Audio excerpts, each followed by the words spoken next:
বিশ্বজুড়ে প্রতিদিন নানা অপরাধ ঘটে, কিন্তু ২০০৭ সালে বিহারের মাটিতে ঘটে যাওয়া একটা অপরাধ আজও যে কোনো মানুষকে স্তব্ধ করে দেয়। এমন একটি ঘটনা যেখানে খুনি নিজেই ছিল একটি শিশু। মাত্র ৮ বছর বয়সে ৩টি নিষ্পাপ শিশুকে হত্যা করে সে হয়ে ওঠে বিশ্বের সবচেয়ে কনিষ্ঠ সিরিয়াল কিলার। তার নাম অমরজিৎ সাদা। এই কাহিনী কেবল রক্তপাতের নয়, এটি ভারতের একটি গুরুত্বপূর্ণ সামাজিক ব্যর্থতার গল্প। চরম দারিদ্র্য, মানসিক রোগ, পরিবার ও সমাজের অবহেলা সব মিলিয়ে কিভাবে একটা শিশু এক বিভীষিকায় রূপ নেয় সেটাই তুলে ধরব এই ভিডিওতে। এটি কোনো গল্প নয়, এটি একেবারে বাস্তব ঘটনা, এবং এটি আপনার স্নায়ুকেও নাড়া দিতে বাধ্য।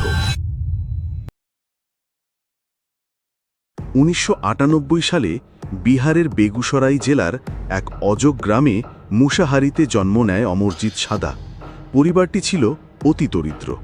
তার বাবা একজন দিনমজুর, মা গৃহবধূ। পরিবারে কেউই শিক্ষিত ছিল না।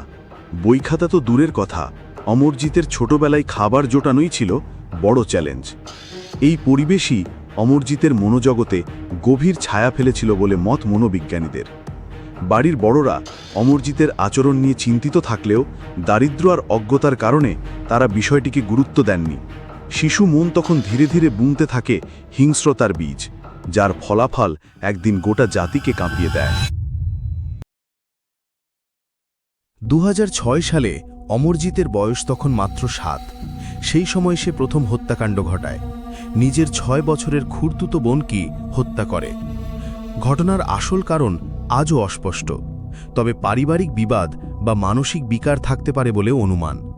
যা আরও ভয়ঙ্কর, পরিবারের লোকজন জানত এই ঘটনা, কিন্তু সামাজিক সম্মান, লোকলজ্জা ও পুলিশের ভয় সব মিলিয়ে তারা বিষয়টি ধামাচাপা দেয়। একটা খুন যে পরিবার বন্ধ করে দিল, সেটাই পরিণত হলো আরও ২টি হত্যার বীজে। প্রথম খুনের কিছু মাস পর অমরজিৎ এবার স্বীকার করে নিজের ৮ মাসের ছোট বোনকে, একটি শিশুকে হত্যা করা, যাকে সে প্রতিদিন কোলে নিত, খেলত, তাকেই সে শেষ করে ফেলে ঠান্ডা মাথায়। এই ঘটনাতে ও পরিবার চুপ করে থাকে। মনোবিজ্ঞানীরা বলেন, এই পর্যায়ে অমরজিতের মধ্যে কন্ডাক্ট ডিসঅর্ডার এবং স্যাডিজমের উপসর্গ স্পষ্ট হয়ে উঠেছিল।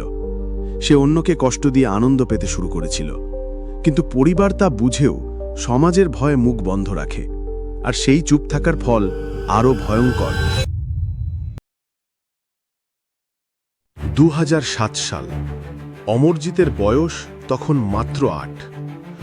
প্রতিবেশীর ৩ বছরের মেয়ে খুশবু হঠাৎ নিখোঁজ হয়ে যায়।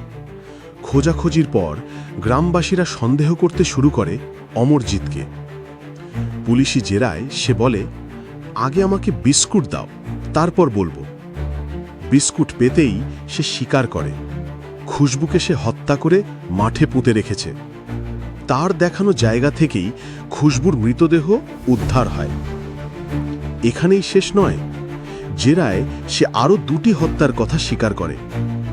তদন্তকারী পুলিশ অফিসার বলেন, ওর চোখে কোনো অনুশোচনা ছিল না, বরং সে মজা পাচ্ছিল সব বলতে।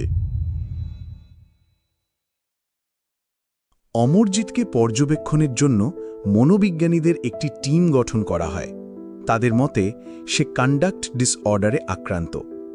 এর অর্থ সে অন্যের কষ্ট, রক্ত, কান্না দেখে আনন্দ পায়। এই বিকার মূলত বিকশিত হয় শৈশবের ট্রমা, অবহেলা ও অবসাদের ফলাফল হিসেবে। কিন্তু প্রশ্ন রয়ে যায়, একটা শিশুর মধ্যে এতটা হিংস্রতা কিভাবে জন্ম নেয়? শুধু মানসিক রোগ, নাকি পরিবার সমাজের চরম ব্যর্থতা? ভারতের শিশু আইনের আওতায় কোনো নাবালককে মৃত্যুদণ্ড বা দীর্ঘমেয়াদী কারাদণ্ড দেওয়া যায় না। তাই অমরজিৎকে মুঙ্গেরের এক শিশু সংশোধনাগারে পাঠানো হয়। সেখানে সে ছিল ১৮ বছর পর্যন্ত। ২০১৬ সালে সে প্রাপ্তবয়স্ক হলে তাকে মুক্তি দেওয়া হয়। তার নাম পরিবর্তন করা হয়, পরিচয় গোপন রাখা হয়। সে কোথায় আছে, কি করছে, তা আর কেউ জানে না। সম্ভবত সে আজও আপনার শহরেরই কোনো কোণে আছে। এই ঘটনাটি কেবল 3টি খুনের ইতিহাস নয়, এটি সমাজের প্রতি এক নির্দয় প্রশ্ন।